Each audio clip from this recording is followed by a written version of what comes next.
عمار، حسن اور زہرہ کو ٹیوشن پڑھنے کے بعد واپسی پر دیر ہو گئی۔ اندھیرا چھا چکا تھا۔ عمار کے منع کرنے کے باوجود حسن اور زہرہ نے گھر جانے کے لیے مختصر راستے کا انتخاب کیا۔ مجبوراً عمار کو بھی ان کے ساتھ جانا پڑا۔ اس راستے پر ایک خوفناک ویران حویلی بھی آتی تھی۔ اس شام تینوں بچے جب حویلی کے سامنے سے گزرے تو حویلی میں روشنی دیکھ کر حیران رہ گئے۔ زہرہ فوراً بولی، ہمیں اندر جا کر دیکھنا چاہیے، ہم نے آج تک اس گھر میں روشنی نہیں دیکھی۔ زہرہ کے توجہ دلانے پر وہ تینوں روشنی کی طرف بڑھنے لگے۔ دبے قدموں کے ساتھ وہ حویلی کے اندر داخل ہوئے اور اس روشن کمرے کی جانب بڑھنے لگے۔ کمرے کی کھڑکی کے قریب پہنچ کر انہوں نے چپکے سے اندر جھانکا تو ان کی حیرت کی انتہا نہ رہی۔ 4 افراد جن کے پاس مختلف رنگوں کے تھیلے پڑے تھے اور وہ ڈھیر ساری رقم گننے میں مصروف تھے۔ ان کے پاس بہت سارا اسلحہ بھی رکھا تھا۔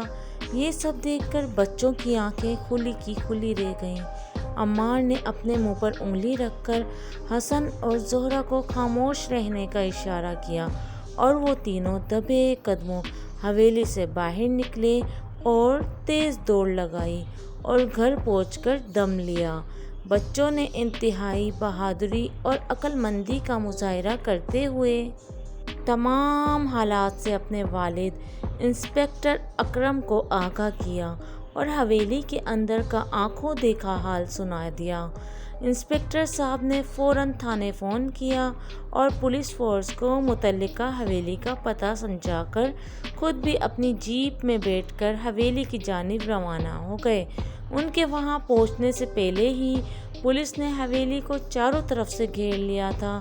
کچھ ہی دیر بعد پولیس کی نفری کے ساتھ انسپکٹر اکرم اس پراسرار حویلی میں داخل ہوئے اور ان چاروں مشکوک افراد کو گرفتار کر کے باہر لے آئے۔ بعد میں انکشاف ہوا کہ ان چاروں مجرموں کا تعلق خطرناک جرائم پیشہ گروہ سے تھا۔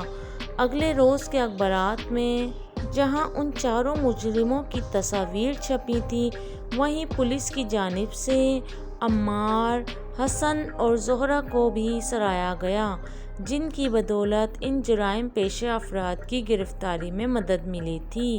پولیس کے اعلیٰ افسران نے تینوں بچوں کو تعریفی اسناد اور نقد انعامات سے نوازا۔